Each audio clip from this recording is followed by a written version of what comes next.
하나님은 치료의 하나님이십니다. 하나님의 이름이 여호와 라파잖아요. 하나님은 치료하시는 분이십니다. 그분의 이름이며 그분의 성격, 성품이며 그분의 스탠스입니다. 하나님은 우리를 향하여 치료하기를 원하시는 분이십니다. 저는 어렸을 때부터 하나님의 신유가 있는 그런 분위기에서 자랐습니다. 그냥 어렸을 적 모든 나의 일상은요, 하나님의 능력, 하나님의 치료의 역사, 그런 현장이었어요. 그래서 이것이 저에게는 낯설지가 않고 그냥 익숙한 그런 순간순간입니다. 그래서 저는 신유에 대해서 이렇게 생각했습니다. 하나님은 병을 주시는 분이 아니다. 하나님은 병을 고치시는 분이다. 하나님은 내 인생에 개입하십니다. 여러분, 우리의 인생은 이렇게 자연적으로, 운명적으로 진행된다고 사람들은 생각하지요. 그러나 여러분, 여기 또 다른 것이 있습니다. 눈에는 보이지 않으나 초자연적인 세계가 있는 것입니다. 여러분, 보이는 세계가 있어요. 우리의 관계가 있고, 가족이 있고, 이웃이 있고, 친구가 있고, 우리의 비즈니스가 있고, 우리의 학업과 진학과 뭐 이런 것들이 있습니다. 그러나 또한 보이지 않는 세계가 있습니다. 보이지 않는 세계? 천국이 있죠. 지옥이 있어요. 여러분, 천사가 있습니다. 하나님이 눈에 보이나요? 그러나 하나님은 살아 계신 분이십니다. 우리는 눈에 보이는 세계에 살고 있으나 또한 눈에 보이지 않는 세계에 같이 공존하고 있는 것입니다. 오늘 이 하나님의 보이지 않는 초자연적인 하나님의 능력이 임하는 날이 될 것입니다. 살리는 것은 영이니 육은 무익하니라. 내가 내게 이른 말이 곧 영이요 생명이라 그랬어요. 여러분, 하나님의 말씀은요, 글이 아닙니다. 하나님의 말씀은 뭐 이렇게 이해되고 이러는 것이 아니에요. 물론 하나님의 말씀을 이해되고 돕고자 여러분에게 이렇게 전달하는 것이 설교의 어떤 방법론 중에 하나겠지만은, 여러분, 하나님 말씀 자체는 영이라 그랬어요. 그 말은 무슨 얘기냐면 하나님의 말씀은 살아 있다는 것이에요. 죽은 이렇게 액자에 족자에 걸어놓은 말씀이 아니라 그 말씀이 생명이 있다는 것이에요. 만약 이 말씀을, 영이신 하나님의 말씀을, 살아있는 하나님의 말씀을 내 영이 받아 먹을 때 내 인생 가운데 하나님의 성령의 운행하심이, 하나님의 능력이 나타나게 되는 것입니다. 하나님은 영이십니다. 그러므로 우리가 하나님을 영으로 예배합니다. 자, 살아계신 하나님, 그리고 또 우리는 육신도 있고 보이지 않지만 마음도 있지요. 마찬가지예요.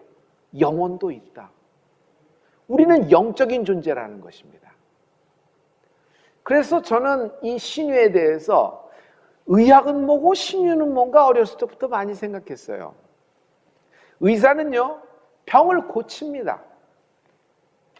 그래서 병 고치는 은사 중에 하나가 의술 아닌가 이렇게 얘기하는데, 물론 의술이라고 하는 것도 하나님이 인간에게 주신 지혜와 지식입니다. 그러나 성령의 은사는 아니지요. 과학적인 방법입니다. 그러므로 여러분, 의사나 환자 두 사람 모두 다 예수를 모르고 믿지 않는 사람이라고 할지라도 여러분, 치료가 가능한 것입니다. 그래서 이건 일반 은총이라 그래요. 누구나 노력하고 누구나 그런 단계를 거치면서 치료되는 것입니다. 그러나 오늘 여러분 말씀을 드리는 것은 신유입니다. 신유는 특별 은총입니다. 특별 은총은 오직 믿는 자에게만 일어날 수 있는 하나님의 능력입니다. 믿음이 없이는 불가능한 것입니다. 하나님의 치유, 하나님의 신유는 존재하고 있는 것입니다. 그러나 그것이 내 인생에 나타날 때, 내 인생에 경험하게 될 때는 믿는 자에게 나타나는 것입니다. 그러므로 많은 사람들이 하나님의 신유를 그저 하나의 분위기, 어떤 하나의 기분, 어떤 막 열광적인 상태에서 자신이 어떤 감동을 받아서 이 정도로만 생각하는데 그렇지가 않아요. 하나님의 신유라는 것은요, 실제적인 사건입니다. 그러므로 오늘 특별 은총, 신유가 선포될 때 여러분에게 하나님의 신유가 임하게 될 것입니다. 저는 여러분에게 이런 것을 권면하고 싶어요. 메디칼과 하나님의 신유에 적절한 합이 필요해요. 적절한 조화가 필요해요. 우리가 기도하면서 하나님의 신유를 기다립니다. 그러면서 여러분 우리가 메디칼을 잘 사용하여서 이렇게 여러분의 치유를 받고 또 여러분 하나님이 그 신유의 능력으로 여러분을 오늘 고치시고 여러분을 위로하시고 여러분에게 새 인생을 선물하실 줄 믿습니다. 자, 신유가 어떻게 내게 임하게 되나요? 말입니다. 여러분 죽고 사는 것이 혀에 달려 있다는 말씀도 기억하시죠? 오늘 잠언 12장 18절의 말씀인데요. 우리 다 같이 선포하십니다. 다 같이. 혹은 칼로 찌름같이 함부로 말하거니와 지혜로운 자의 혀는 양약 같으니라. 말은요 뼈가 있어서 굉장히 날카롭습니다. 그래서 그 말로 마음을 베어버려요. 그러면 거기서부터 상처가 되고 그것이 구루터기를 이루어서 쓴뿌리를 하고 그 쓴뿌리가 역기능이 돼서 막 움직여지는 걸 많이 봅니다. 그래서 말은 굉장한 권세가 있어요. 그런데 지혜로운 자의 혀, 지혜로운 자의 말은 양약과 같다 그랬어요. 양약과 같다는 것이 무슨 말이죠? 약이라는 말씀인데 여러분 NIV 영어 성경을 보면 더 쉽게 알 수 있어요. brings healing. 그러므로 지혜로운 자의 말은요 말로 병을 고친다는 것이에요. 여러분 신유를 말하십시오. 여러분 입으로 건강을 말하십시오. 믿음의 말은 풀림입니다. 이렇게 얘기하면 됩니다. 난 치유되었다. 나의 막힌 혈관이 뚫렸다. 나의 근육이 나의 뼈의 마비가 풀렸다. 암이 뿌리채 뽑혀 떠나갔다. 나의 멘탈에 하나님의 치유의 광선이 임했다. 나는 건강하다. 코로나를 향하여서도 여러분 입으로 선포하셔야 됩니다. 믿음이 뭐예요? 말이에요. 믿음 있는 사람의 특징이 뭐예요? 말이 다른 겁니다. 세상에 속해서 세상에서 공부하고 세상 사람과 같이 얘기하지만 우리의 말 속에는 뭐가 있어요? 하나님의 능력이 있는 것입니다. 그래서 하나님의 말씀을 내 입술에 태우는 은혜가 있을지어다. 코로나 내가 나서는 예수를 명한다. 내 인생에서 우리 가문에서 우리 기업에서 끊어지라. 이런 말을 할 때 믿음의 얘기를 할 때 하나님의 역사가 있을 줄 믿습니다. 믿음의 말은 풀립니다. 예수님도 신유를 어떻게 행하셨죠? 여러 가지 방법이 있으나 말씀으로 고치신다. 말씀으로 고치신다. 그리고 안수하신다. 18년 동안 이 여인이 병을 앓았어요. 같은 병을 오랫동안 앓았어요. 병의 증상이 나왔습니다. 꼬부라져 버렸어요. 성경은 조금도 펴지도 못했다 그랬습니다. 저는 이 여인을 18년 동안 마비된 여인이라고 봅니다. 육신이 마비되었어요. 이 여인의 일상도 마비되었고요. 이 여인의 친구 관계, 가족 관계도 마비가 되었을 겁니다. 이 여인의 모든 그 하루하루가 다 마비된 인생입니다. 몇 년 동안? 18년 동안.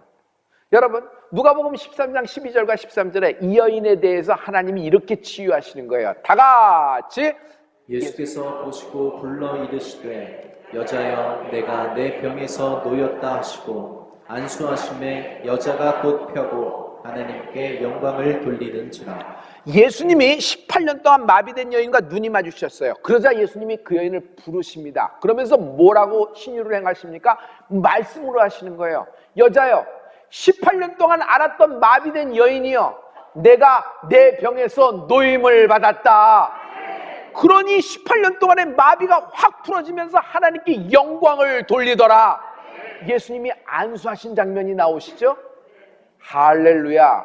이 일의 결과에 대해서 주님이 마지막 총평을 하면서 결론을 짓는 것이 16절에 있습니다. 여러분 우리 이 말씀을 다 같이 선포하십니다. 그러면 18년 동안 사단에게 매임바 된 이 아브라함의 딸을 안식일에 이 매임에서 푸는 것이 합당치 아니하냐. 18년 동안 이 여인은 마비되었다. 18년 동안 이 여인은 묶였다는 것이에요. 병에 묶인 거죠. 자, 그것은 눈에 보이는 세계입니다. 그러나 예수님은 눈에 보이지 않는 세계를 말씀하고 계세요. 누가 묶었냐 말이에요. 이 여인을 18년 동안 도대체 어떤 존재가 묶였냐 말이에요. 눈에 보이지 않지만 사단이 묶은 거예요. 사단이 묶어버린 것이에요. 사단은요, 묶는 자입니다. 질병으로 묶는 자입니다. 불안과 염려로 묶는 자입니다. 여러분을 슬픔으로 묶는 자입니다. 예수님은요, 풀림의 하나님이십니다. 그러면서 주님이 아니 내가 이 여인의 18년의 묶임을 푸는 것이 합당치 아니하냐 하고 대묻어요. 거기에 무슨 말이 있죠? 합당이라는 말이 있어요. 성도님, 이것이 오늘의 가장 중요한 영적인 포인트예요. 한번 해보실래요? 합당하다. 합당치 아니하냐 하면서 주님은 합당을 말씀하세요. 이것이 무슨 말이냐면 한 문장으로 할 수 있어요. 신유는 하나님의 뜻이다. 신유는 하나님의 뜻이다. 하나님은 당신이 고쳐지기를 원하시고 하나님은 당신을 고치시는 분이시다. 할렐루야. 할렐루야. 중요한 것은 무슨 근거로 이렇게 얘기하냐요. 근거가 있어야죠. 눈에 보이지 않지만 여기 근거가 있다. 십자가가 근거다. 성도 여러분, 십자가는 승리면서 동시에 십자가의 고난이라는 것이 있죠. 십자가의 고난의 능력이 뭐예요? 주님은 나의 질병 때문에 채찍에 맞으셨습니다. 저가 채찍에 맞음으로 우리가 나음을 입었더라.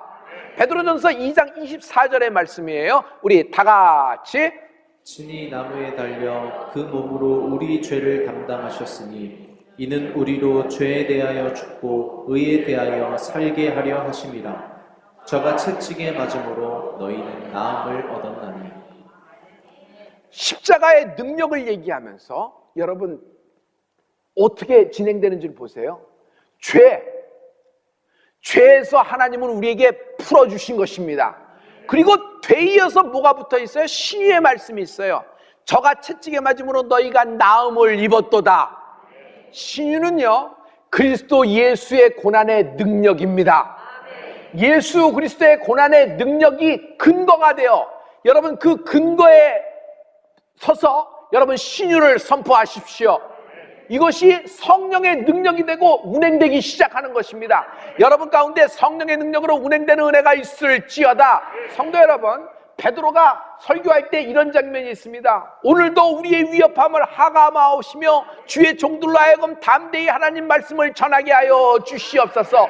그리고 손을 내밀어 병을 고치시고, 그리고 손을 내밀어 병을 고치시사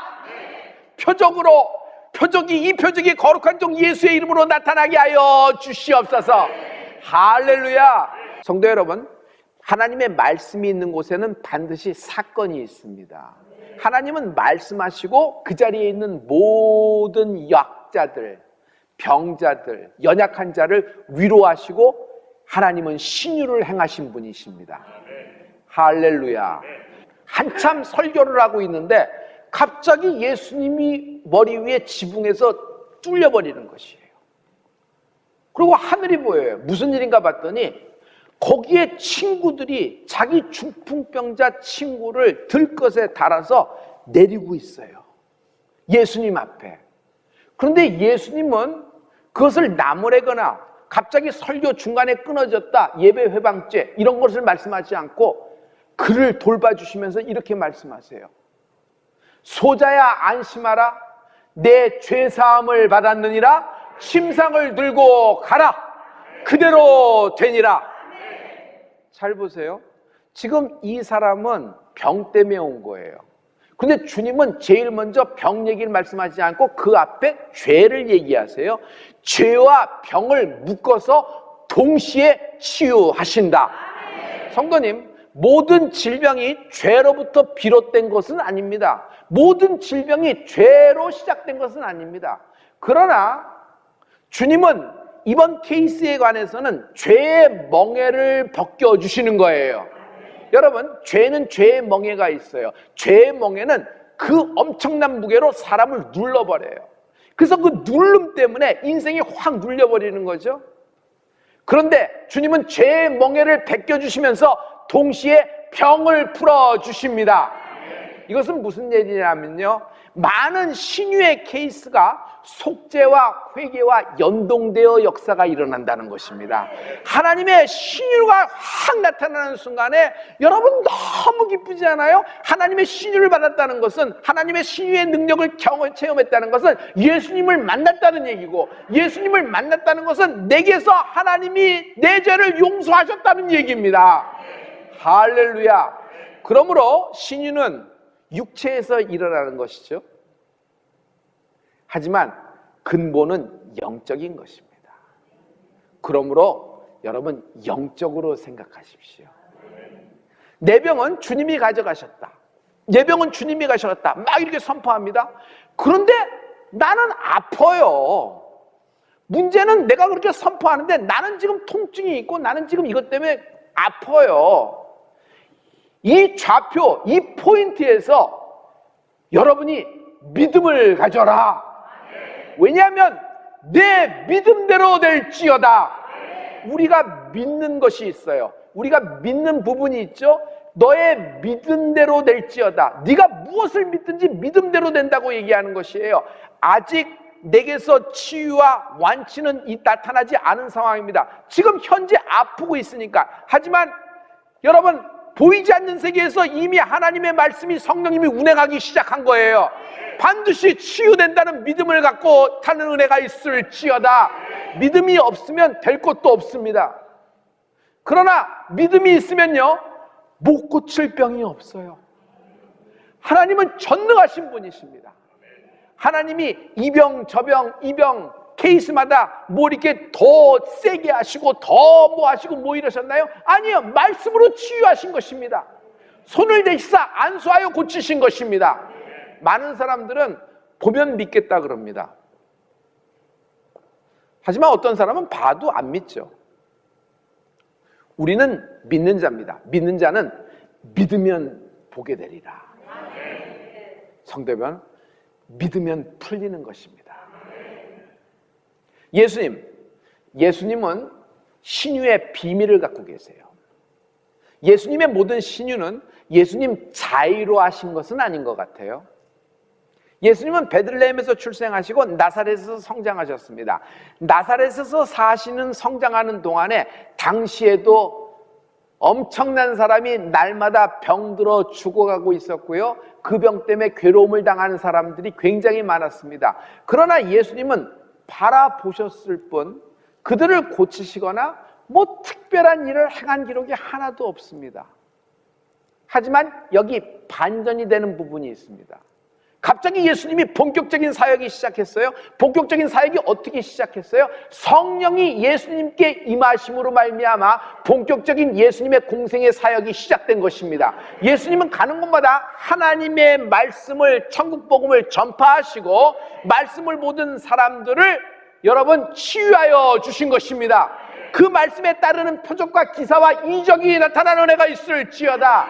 할렐루야. 이 말씀에 대해서 사도행전 10장 38절에는 이렇게 말씀하고 있어요. 성도 여러분, 이 장면이 기가 막힌 하나님의 말씀인데, 여호와 하나님이 나사렛 예수에게 성령과 능력을 기름 붓듯 하셨음에 저가 두루 다니시며 착한 일을 행하시고 마귀에게 눌린 모든 자를 고치셨으니, 마귀에게 눌린 모든 자를 고치셨으니 이는 하나님이 함께 하셨음이니라. 마귀에게 눌린 모든 자를 고치셨다는 것이에요. 그 중에는 18년 동안 눌렸던 여인을 기억하시죠? 여러분, 12년 혈류병은 12년 동안 눌린 것이에요. 여러분의 병이 얼마나 유서가 깊고 역사가 많고 뿌리가 깊든 간에, 심지어 여러분에게서 비롯된 것이 아니라 부모님과 여러분의 DNA, 가족의 패밀리 DNA에서부터 이렇게 쭉 내려온 것이라고 하더라도 상관하지 않아요. 하나님은 말씀으로 치유하십니다. 마귀에게 눌린 모든 질병에서 노임을 받는 은혜가 있을 줄 믿습니다.